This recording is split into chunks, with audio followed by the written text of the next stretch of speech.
Alors, on arrive sur cette deuxième vidéo, 2.4, les torseurs.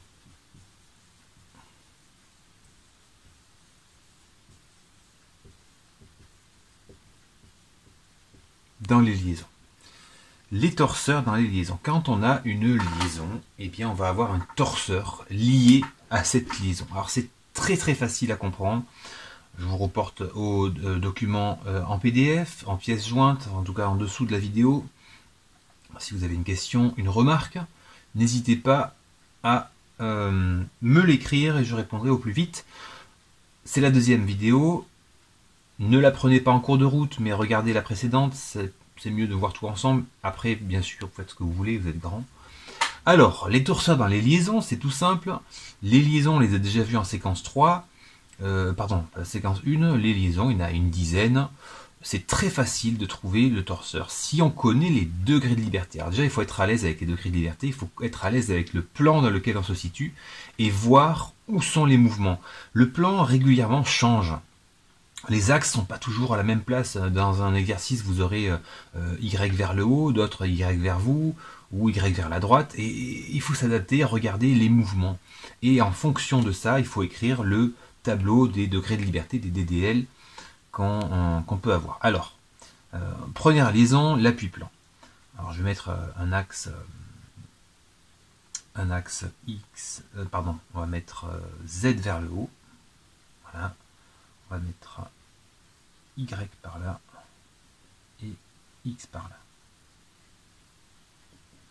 Bon, alors, une liaison appui-plan, c'est un plan contre un plan. Donc un plan, hop, avec un plan en dessous, plan contre plan. On a Z vers le haut, d'accord. Donc, qu'est-ce qu'on a de possible comme mouvement? Je vous rappelle, d'accord, on a, c'est la première liaison. Mouvement possible, je peux translater sur Y, je peux translater sur X. Translation, rotation, X, Y, Z. X, Y, Z. Et alors, ce qu'on va faire à côté, on va écrire le torseur associé à la liaison en question. La liaison appui-plan, elle autorise certains mouvements. Allons-y. Donc on a dit une translation en X, en Y, pas en Z. On peut tourner autour de Z, mais pas de X, mais pas d'Y. Ça, c'est les degrés de liberté de la liaison. Je ne vais pas le réexpliquer, ça je l'ai déjà expliqué dans la séquence 1. Allez voir la vidéo, il y a plein de gens qui ont fait des vidéos super sur les liaisons, mieux que les miennes, donc n'hésitez pas. Le torseur associé à cette liaison, ça va être l'inverse exact, l'inverse des degrés de liberté. En gros, tout ce qui a un mouvement, alors il y a déjà une hypothèse, c'est que les mouvements sont parfaits, il n'y a pas de glissement, il n'y a pas de frottement. C'est vraiment du beurre, hein, et on glisse. Si ça glisse, ça veut dire que quand il y a un mouvement, il n'y a pas de frottement. Donc s'il y a un mouvement sans frottement, il n'y a aucune action mécanique, c'est zéro effort, zéro force, zéro couple, zéro moment. Chaque fois que je vais avoir un 1 dans les degrés de liberté, j'aurai un 0 dans le torseur. Théorique, bien sûr. Hein. En vrai, il y a du frottement, c'est l'objet de notre cours, adhérence et frottement, dans le cycle 3. Bon, là, on est en cycle 2. Et alors, à chaque fois que je vais avoir, du coup, un 0, ça veut dire que je n'ai pas d'effort, pas de mouvement, je vais avoir un effort lié à mon torseur.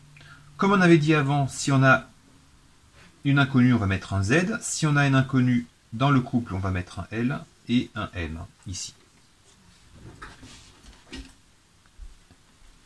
Deuxième liaison qu'on va voir, c'est la liaison cylindre plein. Le cylindre, pour les degrés de liberté, il peut translater sur Y, il peut translater sur X, mais pas sur Z.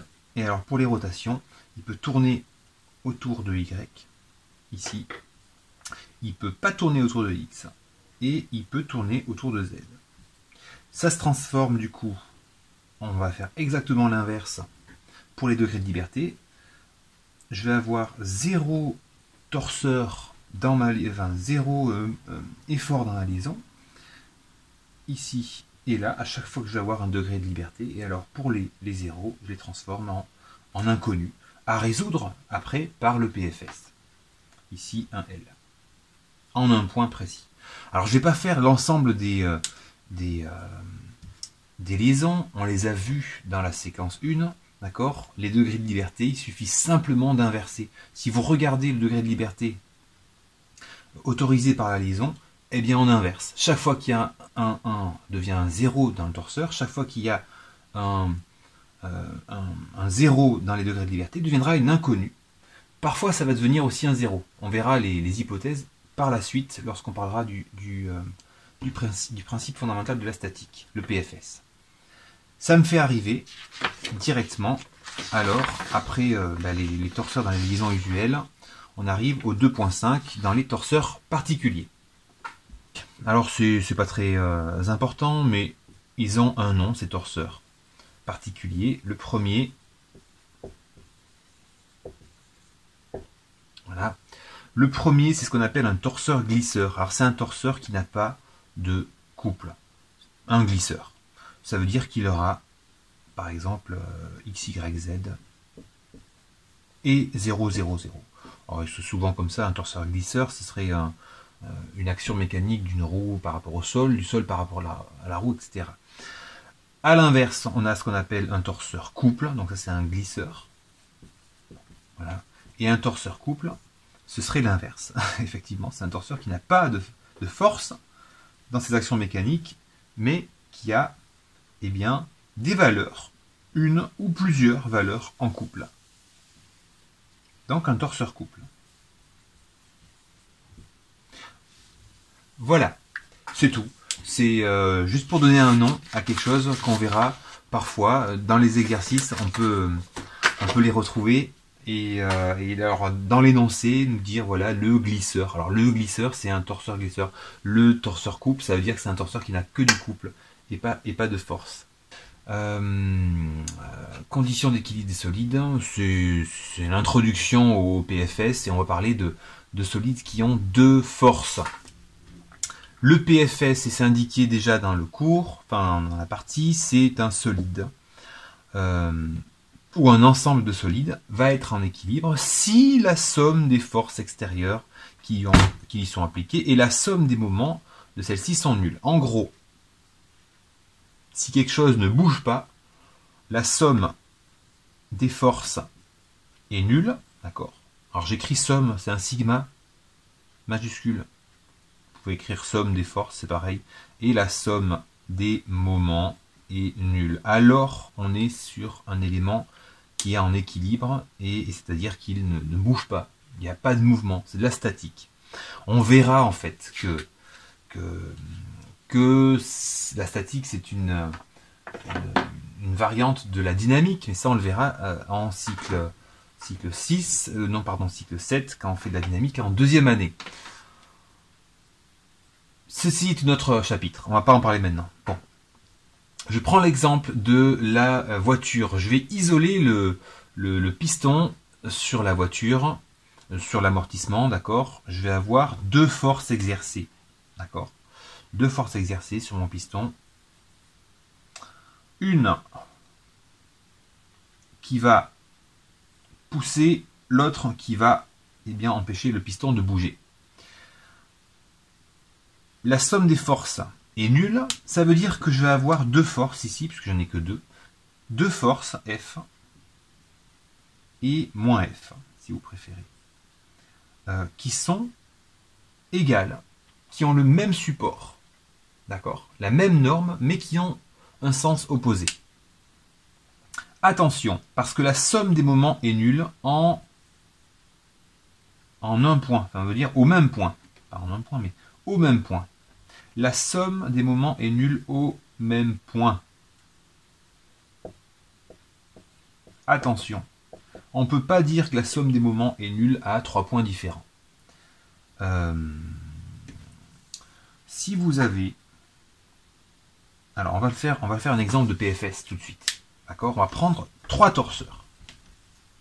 On va prendre un solide qui a 3 forces. Alors, je ne vais pas dessiner le solide, je vais juste écrire les torseurs. J'ai 2 inconnus. Je peux faire le PFS des forces. Le PFS des forces,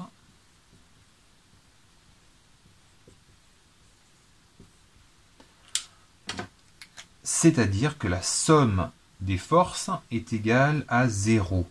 Attention, c'est sur chaque axe. Ça veut dire que sur X, sur Y et sur Z, je vais avoir cette application du théorème, ce qu'on appelle de la résultante statique. Je vais additionner. Alors, pour rappel, hein, les X, Y, Z, hein, d'accord, on a les forces. Les forces sont là, d'accord. X, Y, Z, X, Y, Z, pareil ici. Force, c'est la partie de gauche. Et moment, partie de droite. Donc les forces, je peux directement les additionner. Ils ne sont pas au même point, d'accord. Ils sont à 3 points différents. Il y a un petit reflet sur le B, mais mes forces sont à 3 points différents, mais je peux les additionner. Sur Z, moins 20. Alors, il y a un petit bug, je ne vais pas prendre... je vais mettre 50. Sinon, ça ne va pas marcher. Sinon, ce ne sera pas bon. Moins 20, moins 30, plus 50 égale 0. Ouais, ça se vérifie. D'accord. Et alors, pour X, du coup, je vais trouver la valeur de Bx, ici, et trouver que Bx sera égal à moins 150. De par le PFS des forces, je peux déjà, parfois, pas toujours, mais je peux déjà trouver l'une ou l'autre inconnue. Bon, ça c'est pour le PFS des forces. Attention, le PFS des moments, il faut être au même point. Aïe! Et alors, je ne vais pas faire un exemple détaillé ici. Dans l'exercice de la voiture de collection que vous avez ici, alors j'ai mis en ligne il y a 2 ans l'ancienne version de l'exercice, mais c'est pareil, c'est la même chose, c'est juste les valeurs qui ne sont pas tout à fait les mêmes, mais c'est pareil. Éventuellement, si beaucoup d'entre vous me le demandent, je pourrais faire la résolution de l'exercice du nouveau, mais bon, ce sera presque pareil. Eh bien, on a... qu'est-ce que je disais, moi? Oui, on va avoir le transport de torseur. Alors, pour le PFS des moments, on ne peut pas simplement faire la même chose qu'avec les forces. On ne peut pas dire ben, ça égale 0. Non, on doit transporter les torseurs au même point. C'est pas compliqué en soi, c'est long, c'est vrai. C'est pas compliqué, il faudra faire des produits vectoriels, que j'explique dans la vidéo suivante, mais c'est pas compliqué. Donc le piège, la facilité, déjà, c'est de faire cette addition. On peut avoir des points sur un examen juste en faisant l'addition donc le PFS des forces. La partie moment, eh bien, elle est plus compliquée, mais